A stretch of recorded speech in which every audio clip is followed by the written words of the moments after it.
이게 복지나 행복과 관련된 그런 주제인데, 그 신체적인 것, 물질적인 것, 그러니까 건강이나 식사, 아니면은 고통이 없는 거, 이런 물리적인 것과 더불어서 정신적인 것, 스트레스나 걱정이 없는 삶, 뭐 이런 것들이 어우러져서 삶의 질을 결정한다.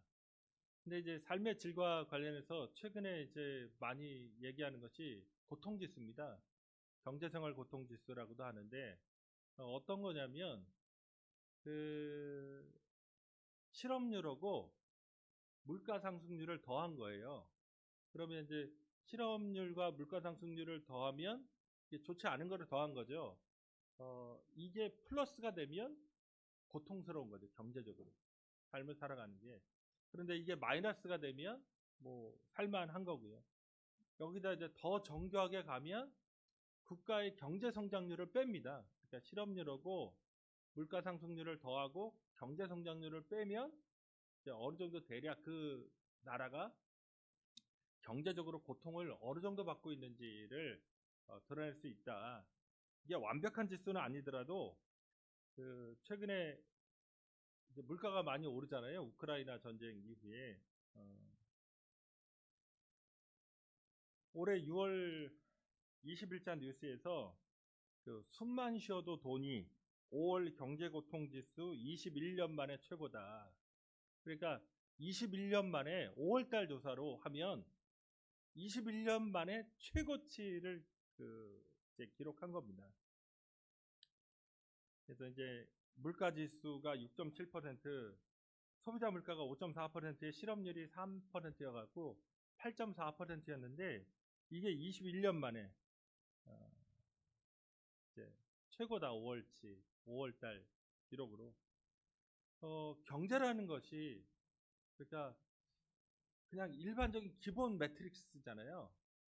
그러니까 이 사회를 살아가는 모든 사람들에게 일반적으로 다 적용할 수 있는 그런 삶의 틀이라면 뭐 다른 사람도 있겠죠. 뭐 돈이 많거나 아주 강력한 어떤 기반을 갖고 있는 사람을 제외한다면 기본적으로 어, 사람들이 살아가는 삶이 되게 팍팍해졌다. 근데 단순히 경제적인 것에 더해서 어떤 건강이 안 좋을 수도 있고 아니면은 또 가정에 어떤 여러 가지 일들이 있을 수도 있고 사회적으로 내가 뭔가 불안한 요소를 경험한다거나 뭐 실직이라든가 아니면 이직이라든가 아니면 직장에서의 갈등이라든가 뭐 이런 것들을 경험하고 있다든가 이런 것까지 더해지면 삶이 훨씬 어려워진다. 경제라고 하는 밑바닥에 삶이라고 하는 것을 세워가는데 여기에서 여러 가지 불안 요소가 종합되면 결합되면 상당히 삶이 쉽지 않겠다. 또 경제라고 하는 게 먹고 사는 문제라면 먹고 사는 게 힘든 거잖아요. 지금 이대로 하면 어떤 거냐면 5% 물가가 올랐다 하면 500만 원 소득이 있던 사람이 실질 소득이 475만 원 된 사건입니다. 만약 그 이상으로 더 올랐다면 그만큼 계속적으로 이제 마이너스가 들어가는 거거든요. 그러니까 부부가 합계 500만 원 받는데 지금은 이제 5% 올랐다면 475만 원 받는 효과. 그러면 계속적으로 뭔가 마이너스가 돼가고 있는 거거든요. 물가가 오른 게. 어, 그러니까 사람들이 상당히 이제 삶의 질을 행복하고 싶은 마음이 많은데 오히려 세상살이는 불행한 쪽으로 지금 뭐 현재 상황은 진행되고 있는 것에 가깝다. 그렇게 진단할 수 있습니다. 근데 오늘 우리가 살펴보는 이 시편 63편도 이 불행한 이미지, 그것도 엄청난 불행한 이미지들이 되게 많이 나옵니다. 1절부터 4절에 보면 이 사람이 그 황폐한 곳에 다니면서 거의 쓰러지기 직전이에요.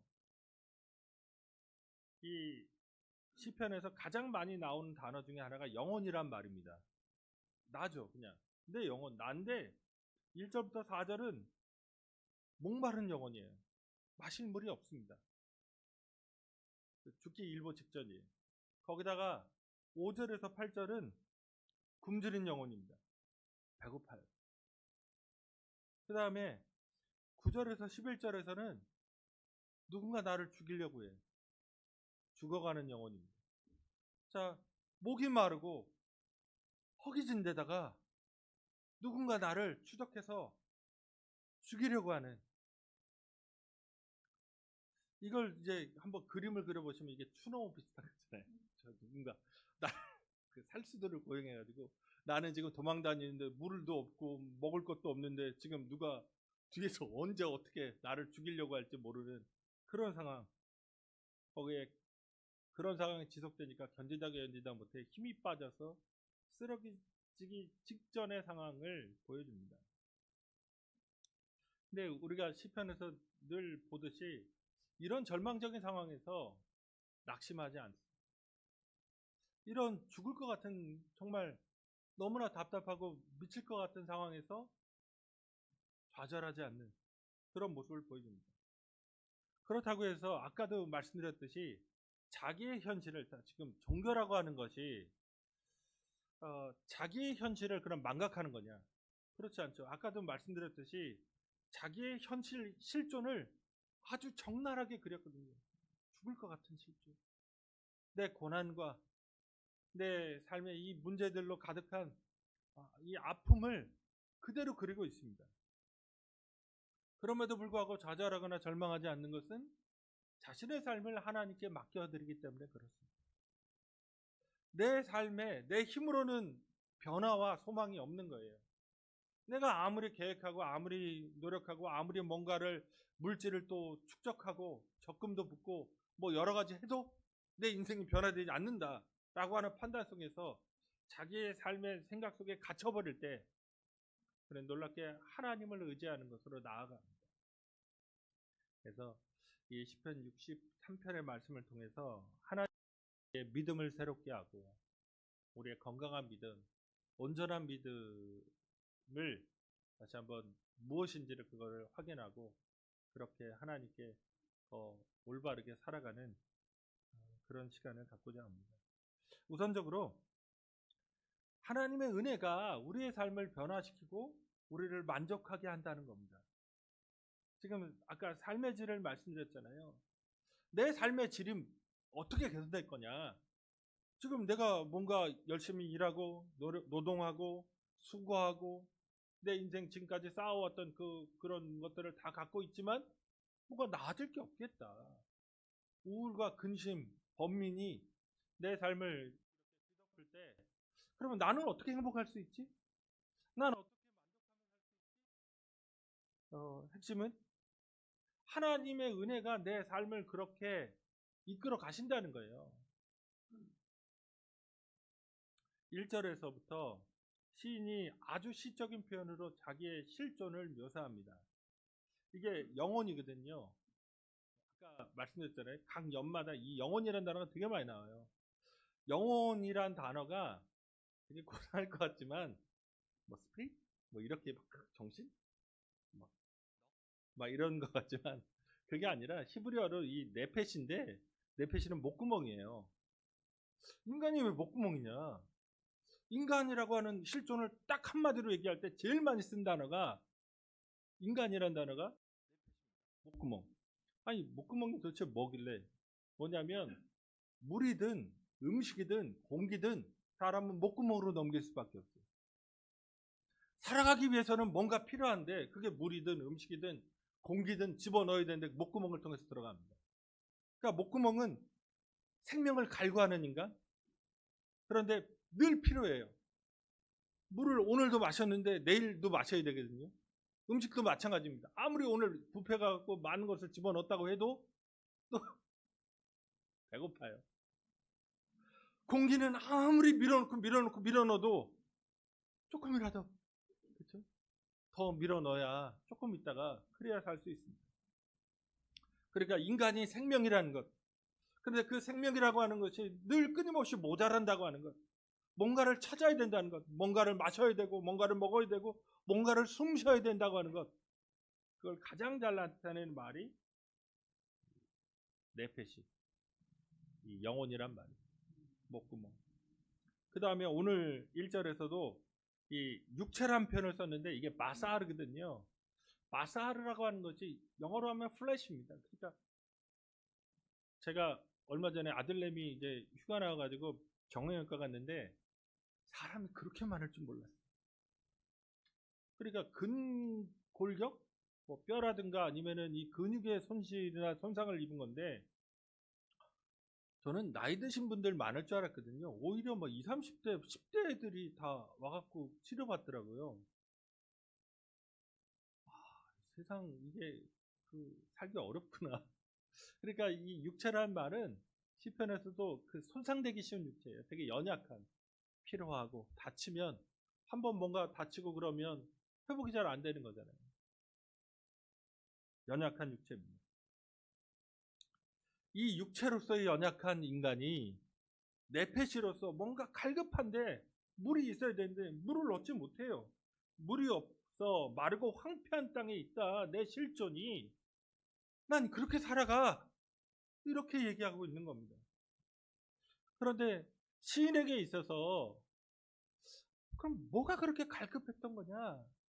뭐가 있어야 됐던 거냐?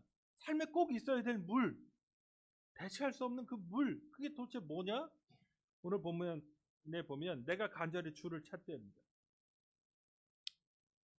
어떤 우리는 문제 때문에 돈이 필요해, 뭐 사람이 필요해, 뭐 나 인정이 필요해, 뭐 이런 것들을 얘기한다면 놀랍게 시인은 하나님이 나를 돌봐주시고 하나님이 나를 인도해 주셔야 삶을 살아갈 수 있다고 하는 그런 고백입니다.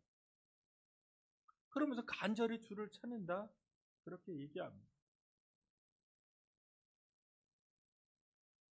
삶의 문제가 다가왔을 때, 내 삶의 질, 행복이 흔들릴 때 내게 꼭 필요한 것이 무엇인가 하나를 찍으라고 한다면 우리는 보통 돈 찍지 않을까 하는데, 시인은 하나님입니다. 그러면서 1절부터 8절까지의 이 시의 특징 중에 하나는 하나님과 나의 관계, 하나님을 당신이라고 부르거든요. 저번에도 말씀드렸잖아요. 우리 시편에서 주라고 번역하지만 이게 다 당신입니다.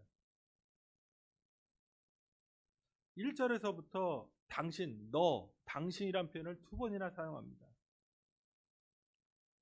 하나님이 우리 아버지시라는 거예요. 내 아버지. 하나님이 나와 아무 상관없는 존재가 아니라는 것을 이제 인식하셔야 됩니다. 하나님이 내 아버지시기 때문에 내 삶에 어떤 일이 벌어졌을 때 가장 먼저 찾아야 될 것, 가장 먼저 필요한 것, 내가 그거 들고 나갈 것. 보통 우리가 챙길 때, 집 밖에 나갈 때 차 키우고 핸드폰 챙기잖아요. 그거만큼이나 내 인생에서 꼭 필요한 분이 하나님이시라는 겁니다. 그렇기 때문에 인생의 치명적인 상황, 물이 없어 죽을 것 같은 그 상황에서도 가장 먼저 찾아야 될 분, 그분이 하나님입니다. 그분이 있을 때 소망이 있고, 그분이 나와 함께 계실 때 내 삶의 필요를 채워주시기 때문에 그렇습니다. 근데 이런 고백이 그냥 나오는 게 아니라 2절과 3절에 과거를 회고합니다. 과거에 내가 경험했던 것. 과거에도 지금처럼 내 인생을 내가 지킬 수 없었어요. 과거에도 내가 불행하다고 느꼈던 겁니다. 과거에도 내가 뭐 조그만 일만 있으면 불안하고 근심하고 번뇌하면서 내 삶이 무너질 것 같은 그런 고통, 압박감을 느끼며 살았습니다. 그런데 그때 하나님의 성전으로 나아가면서 2절에 당신의 권능과 영광을 보았으면 좋겠다. 하나님의 권능과 영광 좀 봤으면 좋겠다. 이런 갈망으로 하나님 앞에 나아갔습니다. 그랬더니 3절에 그 하나님의 권능과 영광을 어떻게 체험했냐? 3절에 그 유명한 구절이잖아요. 주의 인자하심이 생명보다 나음으로. 그 권능과 영광을 인자하심으로 체험한 겁니다. 이 인자하심이라는 단어가 헤세드인데 이 뭐 어려운 단어가 아니에요. 하나님이 그 무한한 권능과 지혜를 가지고 이 연약하고, 아까 마사르이자 네펫이에요. 인생의 문제를 끊임없이 뭔가 찾는데 채워지지 않고 내 육체는 연약한 그런 존재를 연대성, 이걸 불쌍히 여깁니다. 인자하심. 그러니까 돈이 많은 부자가 있는데 거지가 있다고 생각해보세요. 이 거지에게는 빵 하나가 생명입니다. 진짜 요구르트 하나, 우유 하나가 생명일 수 있는데 이 부자가 얘와 아무 상관없다, 나는 연대성이 없다 하면 얘는 이제 죽을 수 있죠. 그런데 이 부자가 이 가난한 자를 불쌍히 여기고 이 가난한 자에게 경제적인 혜택을 주거나 주거의 어떤 안정성을 보장하면 생명을 보존할 수 있잖아요. 그런 연대성을 얘기하는 겁니다. 하나님이 높으신 분인데 나라고 하는 빈 깡통이잖아요. 내 펫이 채워도 없는 그냥 허무한 내 인생. 그러다가 이 고깃덩어리 같은 육체가 어느 정도의 타격을 입으면 회복이 안 돼요. 그 정도 연약한 인생인데 하나님이 우리에게, 그 연약한 자에게 친절을 베풀고 사랑을 베푸는 그 연대성을 인자하심이라고 얘기합니다. 늘 힘이 없어서 억압받으니까 풀이 죽고 기가 죽고, 거기에 뭔가 조그만 일만 벌어지면 겁을 집어먹고 낙심하고 좌절하기 쉬운 내 인생을 놀랍게 하나님이 함께 해주시는, 하나님이 돌봐주시는, 하나님이 눈여겨보시는 그런 놀라운 경험을 한 겁니다. 이 세상에서 돈이 없으니까, 무능력하니까, 대단하지 않으니까 내 목소리, 내 이름, 내 사정, 내 형편 누구 하나 거들떠보지도 않는데 놀랍게 하나님은 고난 중에, 고민 중에 하나님께 나아가서 기도했던 것, 하나님을 찾았던 것을 기억해 주시고 응답해 주시는 겁니다. 이런 놀라운 체험을 과거에 했기 때문에 지금도 이 어려움 속에서도 당당하게 하나님께 기도하는 겁니다. 그런 하나님, 나를 보살피셨던 하나님이 계시기에 다시 만나고자 하는 겁니다. 그 인자하신 하나님이 내 기도라고 하는, 대단한 말이 아니잖아요. 내가 어려워요. 내가 힘들어요. 근데 정말 이런 게 필요해요. 그런 기도를 하나님이 들어주신다고 하는 믿음. 그렇기 때문에 4절에서 시인이 평생의 하나님을 사람들 앞에서 자랑하면서 찬양하면서 살겠다고 하는 그 다짐을 합니다. 지금 하나님에게 우리는 지혜로울 필요도 없고요, 능력 많을 필요도 없고, 물질 많이 가지고 나올 그런 것도 없잖아요. 그냥 내 존재 자체가 부족하고 허무한 빈 깡통 같은 나. 그런데 하나님이 우리를 사랑해 주신다는 거예요. 그분과 친밀한 교제 속에서 삶을 살아갈 때 삶의 질이 달라지는 겁니다. 불행하다, 허무하다, 낙심된다, 그런 게 아니라 하나님이 날 도와주신다고 하는. 그 다음으로 또 이 만족과 행복, 삶의 만족과 행복을 얻을 수 있는 것은 오늘 말씀대로 하면 찬양과 말씀을 통해서 하나님을 기억하는 겁니다. 신앙인의 삶의 질, 아까도 말씀드렸듯이 행복과 만족은 이 세상 것에 의한 게 아니라 하나님을 기억하는 것, 나를 사랑하시는 하나님을 기억하는 것에 있습니다. 그러면 그 기억이 이제 내 내면을 변화시키는데 5절에 구체적으로 위기가 닥쳤거든요. 5절에 보면 골수와 기름진 것을 먹은 것 같이 내 영혼이 만족할 것이라. 이 골수와 기름은 이게 뼈다귀 감자탕을 먹어야 이제 골수와 기름을 만나게 되는데 고대 사회가 팍팍했다는 것. 조선시대만 해도 남자 키가 1m 60이 별로 안 넘어요. 그리고 2, 3천 년 전에는 남자 키도 1m 50, 한 5? 평균 키가 그래요. 그러니까 되게 어렵게 살았던 거예요. 평균 나이 한 30세? 그레코 로망 시대 2000년 전으로 돌아가면 평균 수명 한 30세입니다. 30세 정도가 되면 뭐 환갑은 진짜 엄청나게 사시는 거죠. 그때 기름이라고 하는 고열량, 이게 그 사람들에게 주는 만족감이 대단했던 겁니다. 최고의 음식이거든요. 골수와 기름이라고 하는 게. 요새는 다이어트 하니까 이런 거 안 먹으려고 하고 버리려고 하지만, 골수와 기름진 것이라는 표현이 진수성찬이란 말입니다. 아니, 지금 고난 중에 있는 시인이 진짜 진수성찬 먹는 것 같은 삶의 기쁨을 누리고 있는 겁니다. 아니, 역설이잖아요, 이게. 도대체 왜 그러냐? 보통 우리가 고난이라고 하는 문제를 만나면 막 정신이 아득해지고 사람이 이렇게 뭐 입맛이 떨어지고 등 붙이고 누워 있고, 그렇죠. 뭐 씻는 것도 싫고, 그렇죠.